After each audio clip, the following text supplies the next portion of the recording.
Nationally, between 2014 and 2015, we've seen an 8% increase in traffic fatalities nationwide. In Georgia, however, the increase is 17%. And then when we look nationwide at pedestrians, the increase is 10% between those 2 years. Then when we compare Georgia, so we have a national increase of 10%, Georgia's increase is closer to 21%.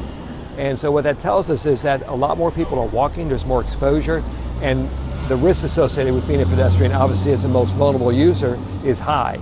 So I commend this committee for looking closely at pedestrian injuries and deaths on our roadways and developing systematic approaches to try to address that and reduce them to 0 deaths. The existing structure looks at the 4 E's of highway safety, and that is engineering, education, enforcement, and EMS. And those 4 combined have produced tremendously positive results, not only for Georgia, but for the nation as a whole.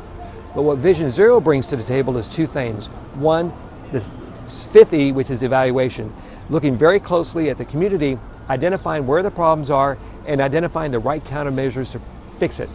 And then the 6th E, which is incredibly important, is equity.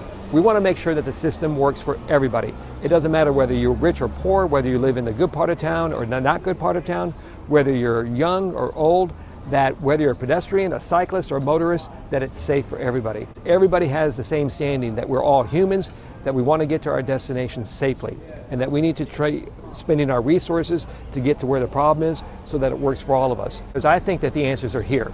I think that when I listen to the people at the committee, when I look at their backgrounds, I know they're very good at what they do. What I'd like to do is to facilitate their working together to take their ideas that come from not only with what they do, but from the citizens of Macon-Bibb County. Because at the end of the day, this is for the citizens, so it needs to be by the citizens.